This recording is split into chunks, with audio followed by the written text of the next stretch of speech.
Welcome to Coruzant Technologies, home of the Digital Executive Podcast.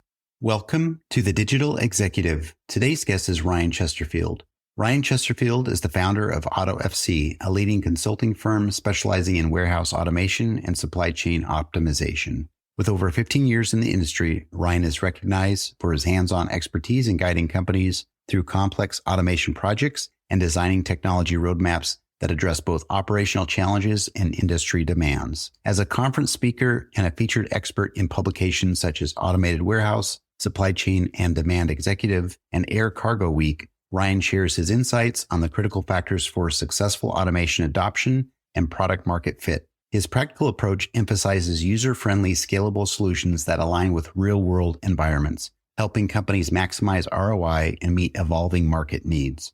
Ryan's work continues to support businesses in navigating the rapid shifts in technology, labor, and logistics within the supply chain sector. Well, good afternoon, Ryan. Welcome to the show. Thank you so much, Brian. Thank you for having me.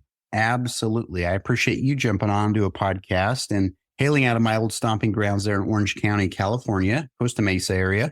I appreciate making the time. I'm in Kansas City, but love these. I get to traverse the globe every single day, and this is what really jazzes me. So Ryan, jumping into your first question here, with over 15 years in the industry, how have you seen warehouse automation evolve, and what major trends are you seeing now that weren't as prominent when you started?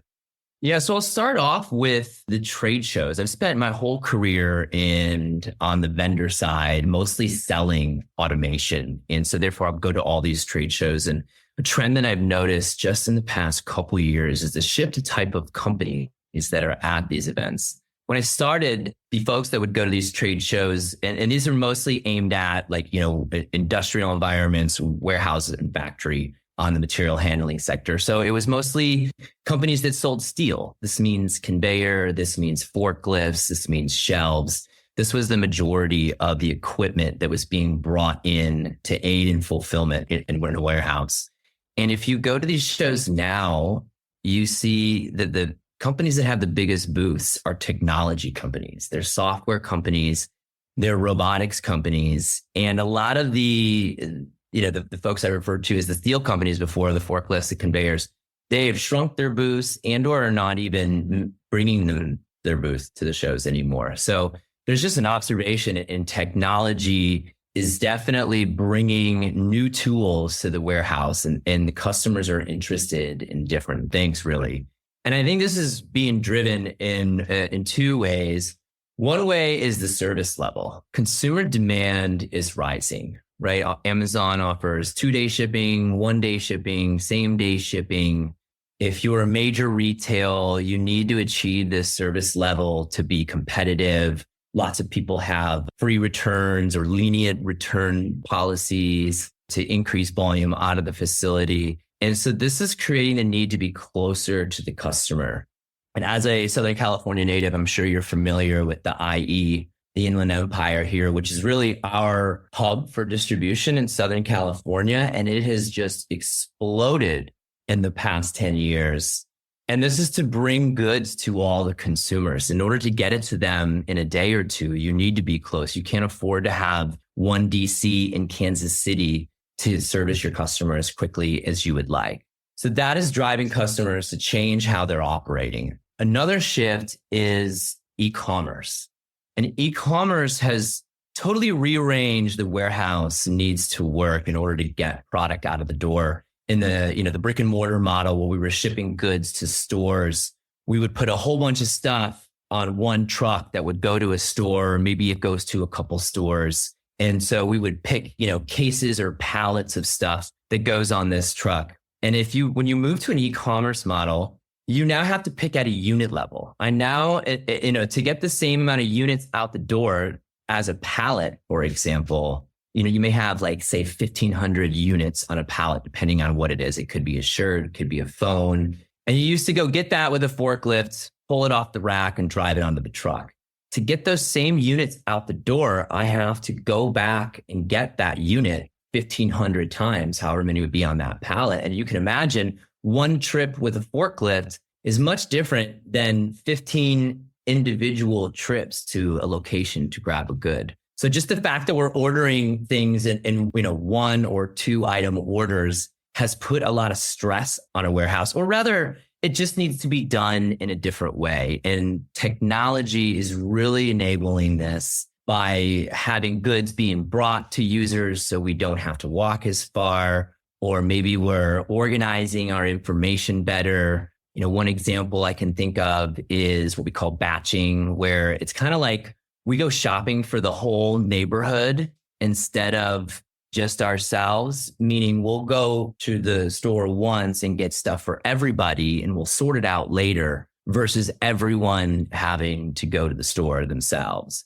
And this can bring some operational efficiencies, but really e-commerce is driving a lot of changes for customers that are doing fulfillment and also opening up lots of opportunities, right? There's most brands that are starting today, a lot of them are e-commerce only, or they start out e-commerce. Brick and mortar is shrinking. So I think it's safe to say that the whole market is shifting towards this model. And a lot of companies that still have brick and mortar stores are doing what's called omni-channel fulfillment, where they'll do e-commerce fulfillment out of a facility and also their retail fulfillment. And this can be done. It's very tricky, but if you get some technology and some snazzy software, you can do this. And a lot of times you can even do this picking from the same inventory, which has lots of operational gains or cost savings, you could say. Another trend is the labor shortage. I mentioned the Inland Empire earlier, and if you go driving out in the Inland Empire today, you'll see hiring signs on all of the massive warehouses. You'll see hiring signs on the sides of the trucks that are shipping stuff between them. The baby boomers are retiring, and this labor supply has not really come back since COVID. COVID sort of was a tipping point, you could say, maybe a catalyst is a better word for what we're seeing. Basically everyone couldn't go to work because they couldn't go into the building or for some reason, or maybe they were getting, supplemental income from somewhere else. And so they decided not to go to work. But after COVID was over, we did not see a lot of this labor come back. And this is a huge problem for customers today. And not only is the labor hard to find, it's really hard to retain. I can think of a major retailer that I was working with a couple of years ago, and this is pre-COVID, and they would discuss 200% turnover within 1 month in their facility. And I remember that just boggling my mind. Like I couldn't even imagine how you could run a business that way. I had other customers tell me that they would have to hire 30% extra people per shift because on average, that's about how many just don't show up the next day. So labor shortage is a large driver here. We also have technology on the rise. I kind of referenced the trade shows before. I call this the Amazon effect. And I think you could take this a couple different ways, but I think it was 2012 that Amazon bought a company called Kiva Robotics. And that was really the conception of Amazon Robotics. They've gone on to really grow their technology portfolio since then. But it was a big deal in our industry. And this has caused a lot of consumers to chase the service level, but also chase the technology strategy. They've seen the success that Amazon has had in investing in technology. And you could say it's kind of been a trendsetter. Thank you, Ryan. I appreciate it. We have seen a lot happen over the last 10 years easily. And COVID obviously was really an anomaly that kind of changed some things. As you mentioned, it was a tipping point for the labor market. But you obviously saw a need here and you ran with it. And we really appreciate what you're doing here to solve a bigger problem, because now with folks popping up their little e-commerce shops everywhere, this is becoming more of a connected world, not a brick and mortar. So I appreciate that. And Ryan, if you could briefly share, can you tell us what inspired you to found Auto FC and what unique value you believe your firm brings to the market in warehouse automation and supply chain automation? I mentioned before that I spent most of my career in sales of automation. And through selling automation, the type of automation I was selling, you would call integrated systems. So these could be anywhere from $100,000 of technology or equipment all the way up to $100 million of technology and equipment. So you can imagine it at $100 million or even $10 million. This is a whole mess of hardware and software. And so to come up with what kind of mousetrap is this customer going to buy, my job was to understand the customer in their business and really what they were going to buy. The customer may tell you they want the Ferrari when they really need the Honda. It's like kind of an example. And so my job was to understand the customer and then manage our engineering disciplines to produce this solution. So through that process, I got to work with customers from cradle to grave, I'll call it. So from the very beginning until after they'd been using the system for a year. And so I got to see, everything they wish they would have changed or wish they would have known. And, it occurred to me, gosh, if I worked for the customer, if I could take my knowledge of how this technology performs and works and doesn't work, that's also important. I could save this customer so much time and money. And I also saw a disconnect in communication. You've got engineers that are talking to warehouse managers or warehouse folks. So you've got really two different flavors of background. They need to come together in a very effective way to make these outcomes positive. And you can imagine, a $10 or $100 million investment is a huge investment for a customer. And, this is normally like a new warehouse, or maybe they're going to redo their warehouse. So the point being, it's really going to rock the boat when it comes to automation. And the customers, I saw them not fully understanding what to expect when it came to operating this widget. If you can imagine giving an iPhone to your grandparents and seeing, how they're able to use it, it takes them a while, or their aptitude is much different than, say, a 12-year-old. And that's basically the condition that our warehouses are in today. I've seen the stat a couple different ways, but it's something like 80+% of warehouses are still utilizing manual processes. So I just thought, if I could go work for the customers, I can educate them on how this technology is going to impact them and really steer them in what's going to make sense for you. Because, if you're a hammer, everything's a nail. So all the vendors are going to tell you that they can save you money. And there's tons and tons of solutions out there. There's a particular type of solution that's popular right now called AMRs, or autonomous mobile robots. And 5-10 years ago, let's say 5 years ago, there was only a handful or several providers that were implementing AMRs out there. And I was at a trade show earlier this year, and I saw more than a dozen AMR companies that I had never seen before. And I've been going to these shows every year for the last 15 years. So it's hard to understand which solution is right for you when they might all look the same to the customer. And frankly, after talking to people, they do all look the same. So I hope to go to a customer, understand their unique business, because there's a specific recipe and order of operations, depending on what your business is, what your product is, how big and what shape your building is, that's going to bring you a return on investment the quickest. And there, like I mentioned, order of operations, there's certainly an order in which you can do things to maximize your ROI. So I really just plan to utilize my knowledge of this technology and even my network in this technology, right? A lot of my peers, my friends are at these providers. I can get, updated information on the solutions and really be able to arm the customers with this so they can make good decisions. Amazing. Again, Ryan, looking at the problem, you saw it probably clear as day, and helping out to streamline, process improvement is so big to me in my career when I was CIO, and it's needed everywhere. And I'm glad that you're infusing your knowledge in helping customers streamline their operations. So I do appreciate that. And Ryan, next question, if you could briefly share, for companies investing in automation, ROI is crucial. What strategies or metrics do you advise clients to focus on to ensure their investment is both financially viable and operationally effective? I would say you need to understand your pain points and how much they cost you. This isn't going to be easy to necessarily put a dollar amount to this, but you're going to need that to be able to justify any automation that you may be interested in. I mean, every sales situation I've been in, you have to show the CFO how they're going to save money. And they're certainly going to want to know detailed parameters around this. And often I would have to work with my customer to help them come up with their ROI in order to get this deal over the finish line. But understanding, your pain points, like I said before, and how much they cost you will kind of steer you towards that order of operations that I spoke about earlier. and what that order might be, maybe start what hurts the most, or rather like what costs the most. You may find that what you think hurts the most doesn't actually cost you as much as you thought. But in selling automation, it's always about, how many people does it take out? And, it's rarely a 1-to-1 ratio. Like, for example, it's, robot is going to cost more than a person most of the time. Or you need to be able to look at it to, what does this person do in my operation? And how much does it cost me if they don't show up?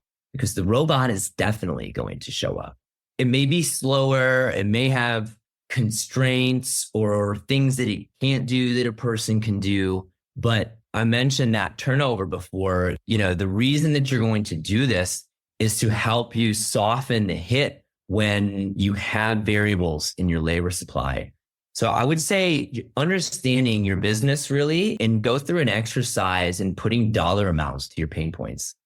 Thank you. I appreciate that you actually take that time to show the customer kind of the why and what's going to cost you in the long run. Obviously, right out of the gate on a piece of paper, robotic process automation, right? Bringing in AI or those types of new processes, platforms, or machines are certainly going to have a big price tag initially. But I do appreciate you breaking that down for us. And Ryan, last question of the day. With technology advancing so quickly, how can companies future-proof their automation systems to stay competitive without overhauling their operations every few years?